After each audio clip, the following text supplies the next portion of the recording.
Se denomina cultura celta al conjunto de pueblos que vivieron en la Edad de Hierro, entre 1200 y 400 a.C., distribuidos en diferentes partes de Europa. No se trata de un imperio ni una comunidad política definida, sino de un conjunto de pueblos autónomos con algunas características culturales en común. El común denominador de los pueblos celtas es el lenguaje. Las llamadas lenguas celtas son las que derivan del idioma protocéltico, que según los expertos en lingüista e historiadores, fue el primero de los idiomas indoeuropeos en expandirse territorialmente. Las 6 principales lenguas celtas de las que quedan influencias lingüísticas en la actualidad son el bretón, el córnico, el gaélico escocés, el galés, el irlandés y el manés. De igual modo, se estima que pueden haber existido muchas otras lenguas celtas que ahora se encuentran completamente extintas.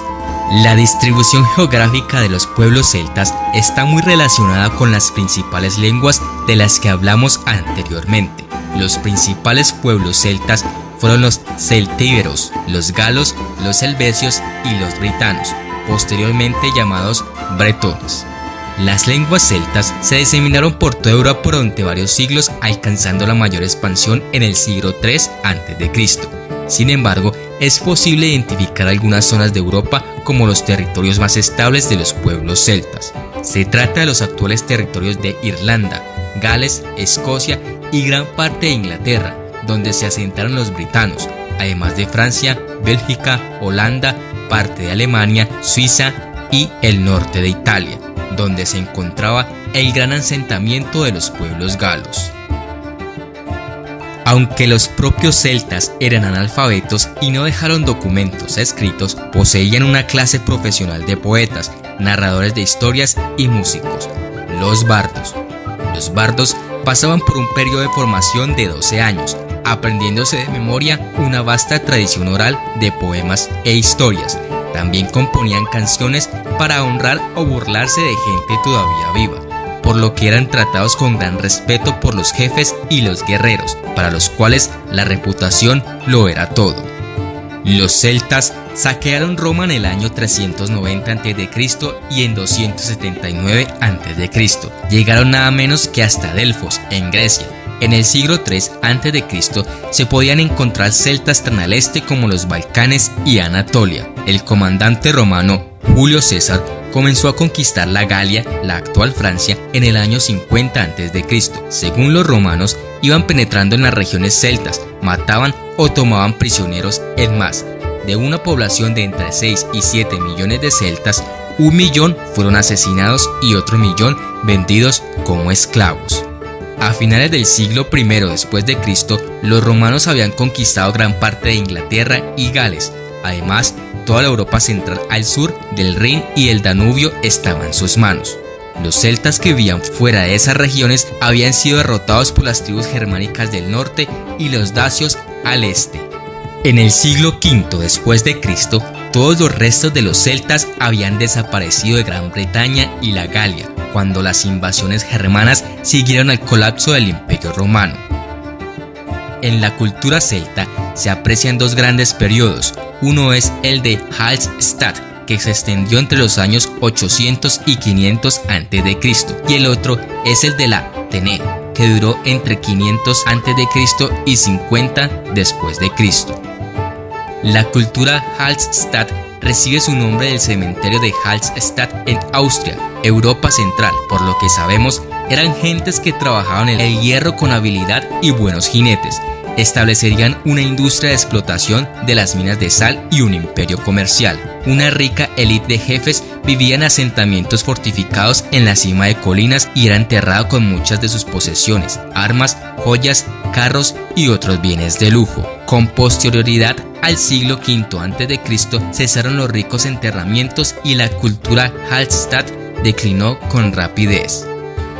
La cultura de la Tenet, que la siguió llamada así por un poblado junto a un lago en Suiza, tenía centros de poder en la zona al norte de la región de Hallstatt.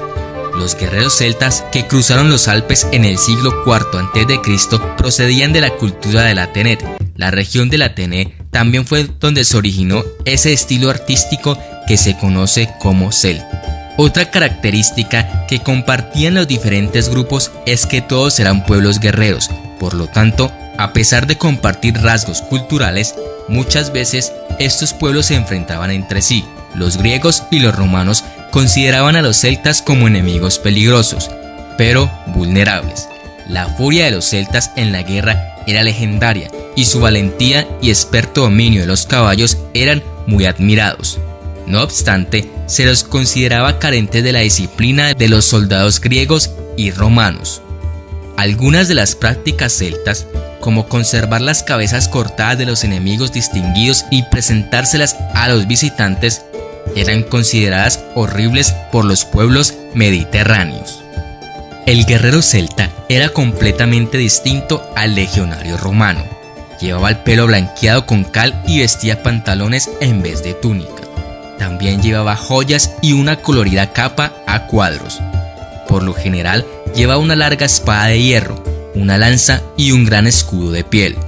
El casco y la cota de malla le daban una protección adicional. La guerra era extremadamente importante para la sociedad celta. Las tribus estaban gobernadas por sus élites guerreras, para las cuales su reputación de valentía en la batalla era una importante fuente de poder. El fracaso, en especial en el caso de un jefe, no era aceptable, y en ocasiones los jefes celtas se suicidaban para no sufrir la humillación de la derrota. El poder de un guerrero celta venía determinado de modo que su habilidad para distribuir la riqueza conseguida a través de las incursiones o las conquistas era de gran importancia. La agricultura era la principal actividad de una comunidad celta. Aunque su práctica variaba con el tipo de tierra, por lo general los celtas utilizaban una agricultura mixta, con ganado y cultivos. El campo estaba cubierto de pequeñas granjas y poblados, con asentamientos fortificados en las cumbres que servían como mercados, centros artesanales y capitales tribales.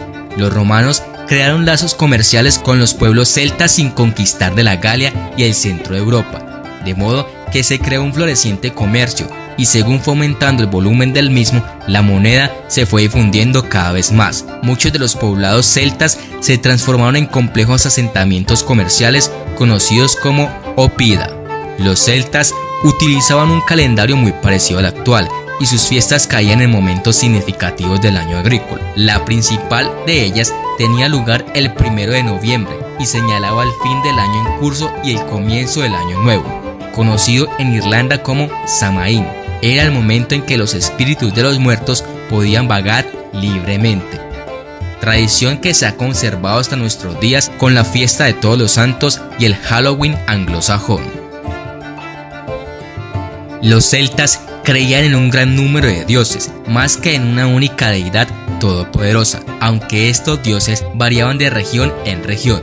Se pueden identificar tres figuras centrales: el dios de la tribu asociado con la guerra, el dios del cielo y la tierra, y el dios de la artesanía. El número 3 tenía un significado especial para los celtas. En el arte celta hay muchas estatuas con 3 cabezas y dibujos con 3 lados. Los especialistas religiosos, conocidos como druidas, actúan como intermediarios entre el hombre y los dioses, además de supervisar todos los sacrificios.